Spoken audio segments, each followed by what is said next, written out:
बिस्मिल्लाहिर्रहमानिर्रहीम अस्सलाम वालेकुम वरहमतुल्लाहि वबरकातुहू। सलमान शाह یم موجود یم د چارسدې په علاقه سردریاب ګلاباد کې دا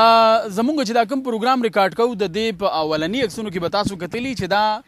د سردریاب چې کوم مین سیند راغلی دی د هغې سره په خوا کې یو میداني علاقه ده، یو کلی دی او په دغه کلي کې څه کم و بیش 80 کوره یا 80 خاندان ژوند کوي. خو تاسو کتل چې د بدنصیبۍ خبره دا ده چې د دې کلي نکاسیب نشته، د نورو کلو د نکاسیب اوبه په دې کلي راځي او د دې سره سره د کلي چې علاقې کوم اوسېدونکي خلک دي هغوی وایي چې دغه کوم سیند دی په هغې کې د ټکر یو داسې ځای کلو پرېښودی شوی دی چې کله سیند کې اوبه زیاتې شي هم په منګه راځي او د خپل نکاسیب د اوبه چې کله یو ځای شي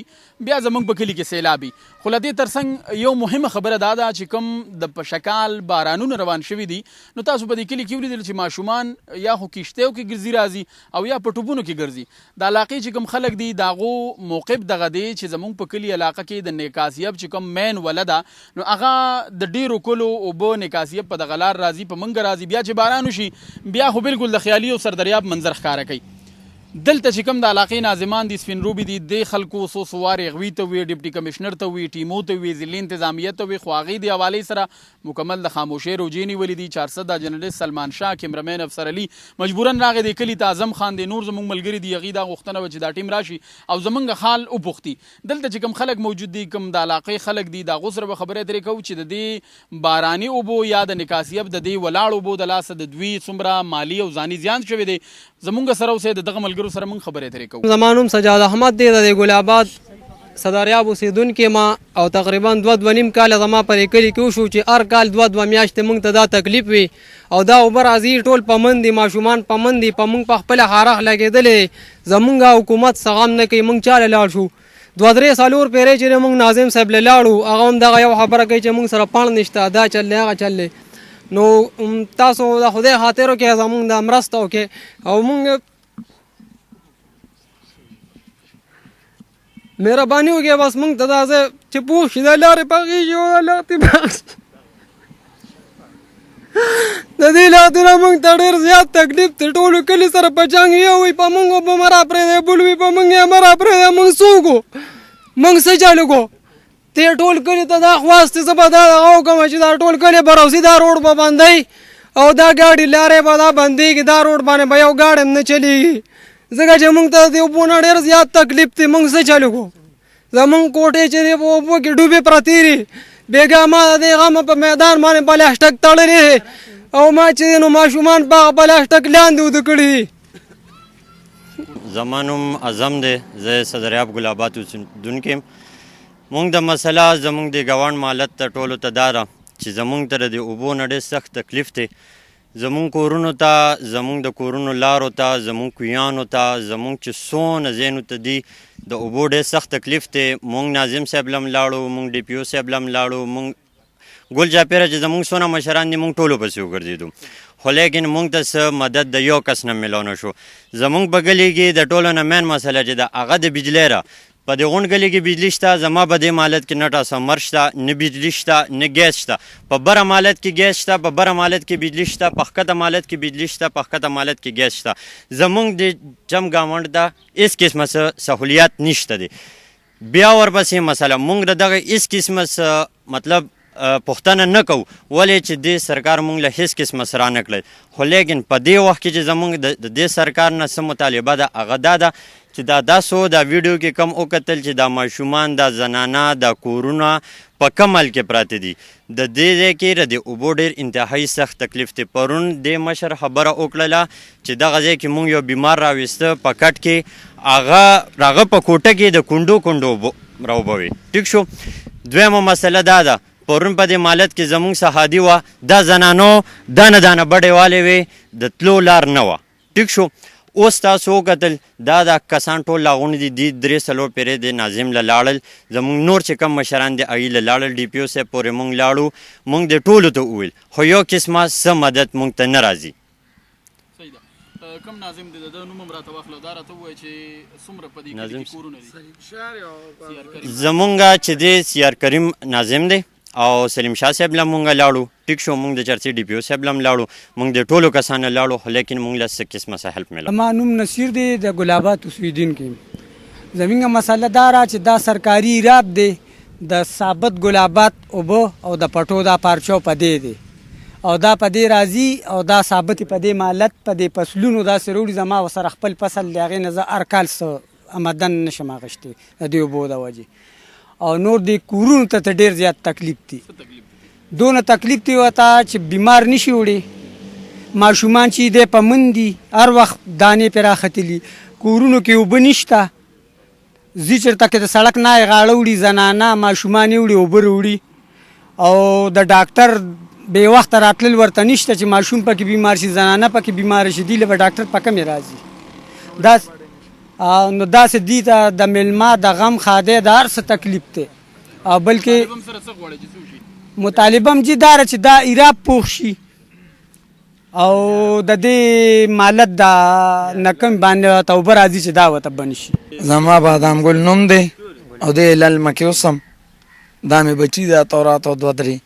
ټول ورځ نه مدرسې ته ځي او نه دغه ته ځي اوبه دي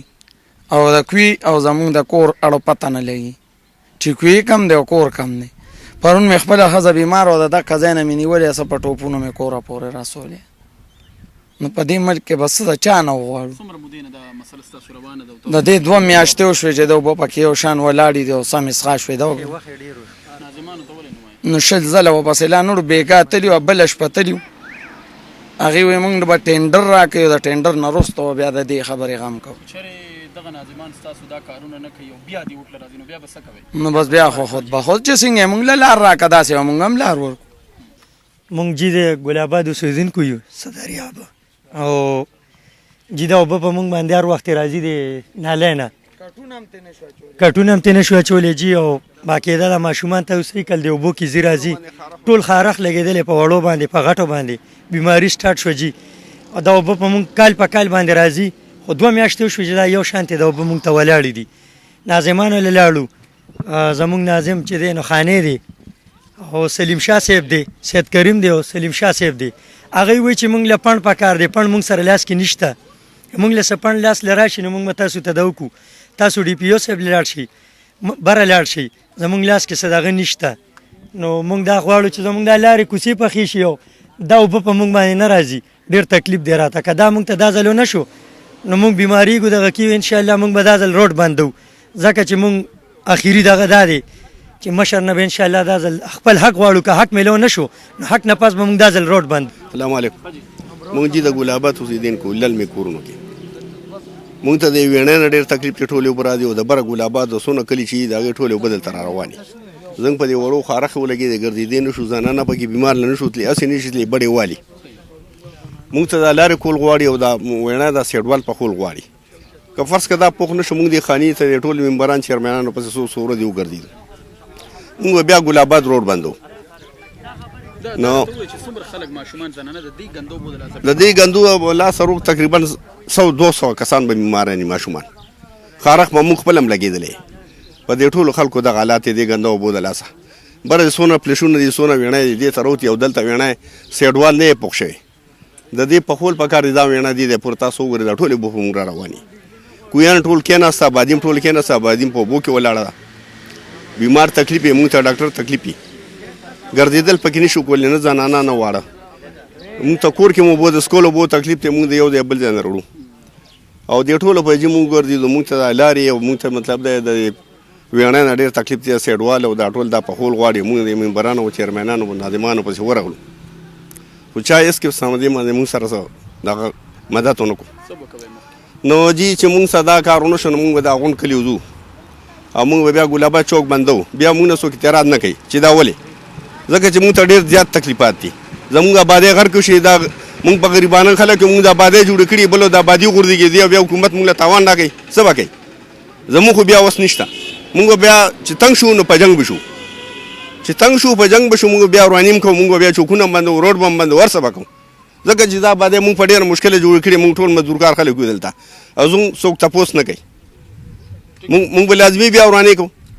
ځکه دا حکومت له پکار دی موږ دا پاکستان کې اوسېږو په دې علاقه کې اوسېږو دا څه غیر وطن نه دی یا کابل نه دی یا دغه دا پاکستان دی مشران له پکار دی چې دې غور وکړي موږ سره دا زموږ علاقه صدریاب ګلابات په دې کې موږ سره چې حکومت لږ امداد او هغه وکړي، ولې چې زمونږ دا لارې، زمونږ دا ماشومان، زمونږ دا زنانه، زمونږ بیمار مړی ژوندی دا هېڅ نه کېږي دلته. مونږ په دغه د کویانو نه اوبه رالو، زمونږ د لاسونو د خپو دغه ال دی، مونږ اودس مونځ نشو کولی، مونږ صفا کپړې نشو اخکولی. نو دلته واخر مونږ سره څه کېږي، زمونږ چې کله دا ماشومان دا زنانه دا هغه مړه شي نو بیا به هغې نه بعد مونږ له حکومت غم کوي. وروره دا خو چې مونږ سره هغوی مرسته وکړي، هغوی مونږ سره امداد وکړي، مونږ ته نکاسۍ راکړي، مونږ ته هغه راکړي، مونږ ته دا لارې جوړې کړي چې مونږ دا خپل عزت خپل مړی ژوندی په صحیح طریقې سره کوو. زما نوم عاصم دی او مونږ را غلي آباد کې اوسېږو. چې دلته مونږ دوه میاشتې پس زمونږ کورونه تباه کېږي او دلته ټول هغه غوره اوس ماشومان هم پکې هغه لامبي. نو ټولو باندې خارښ لګي، دا غټه واړه خارښ پې لګي او مونږ څوک هم نشو وړی. څه وجه ده؟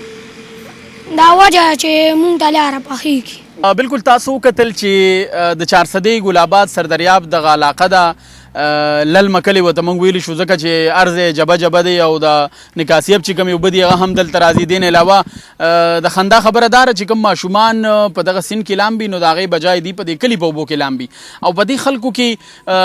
د خارښ چې کوم مرض دی خور شوی دی، یو وبا دلته د راتلو خطره ده ځکه چې 80 کورونه دي، په سلګو خاندانونه دي، دې کې زنانه دي، دې کې ماشومان دي، دې کې بیماران شته دي. دا خلک وایي چې موږ په دې خوره کې اوسو، په خیبر پښتونخوا کې اوسو، په پاکستان کې اوسو، په چارسده کې اوسو، دلته ضلعي انتظامیه شته، پی ډي ایم والا شته، یا دې نه علاوه سرکاري انتظامیه محکمې شته چې هغوی دا نوټس واخلي او زموږ د کلي علاقې چې کومه د نکاسیب مین نالی ده دا یې زر تر زره پوري ته ورفخه شي او دې نه علاوه چې کوم زموږ په کلي کې باراني اوبه ودرېږي یا دې نه علاوه د نکاسیب ګنده اوبه ولاړي چې د هغې په وجه څاروي بیماران دي، خلکو ته مرضونه لګېدو خطره ده، بلکې ډېر خلک بیمار هم دي، په کټ پراته دي. دې نه علاوه د دې چې کوم عبادې دي، کوم کورونه دي، نو کمرې، هغه برنډې، هغه کچن باترومونه پر راپرېوتو دي. د هغې وجه دا ده چې د 2 میاشتو راسې د دې کورونو غیر چاپیره دیوالونو ته مکمل یو شان دغه ګنده اوبه ولاړې دي او دا خلک د بدې ورځې سره مخ دي. زموږ مقصد دا دی چې کومه ضلعي انتظامیه زموږ دا پروګرام ګوري د خدای دپاره الله تعالی نه ویرېږي او د دې خلکو په دغه خبره باندې نوټس واخلي او زر تر زره د دې دا مسله د حل د لارې بوځي. د دې کلي دا مشران دا خلک هم وایي که چېرې داسې ونه شو او دې خلکو زموږ په خبره باندې نوټس وانغسته نو 2 ورځې بعد به موږ د چارسدې سردریاب ګل آباد دوابې چې کوم چوک دی په پیښور روډ باندې سردریاب په مقام باندې او مکمل بندو او چې دغلته څه هم وشو نو د هغې ضلعي انتظامیه به د دې ذمهواري. سلمان شاه دعاګانو کې یاد ساتئ. د لوی الله په امان.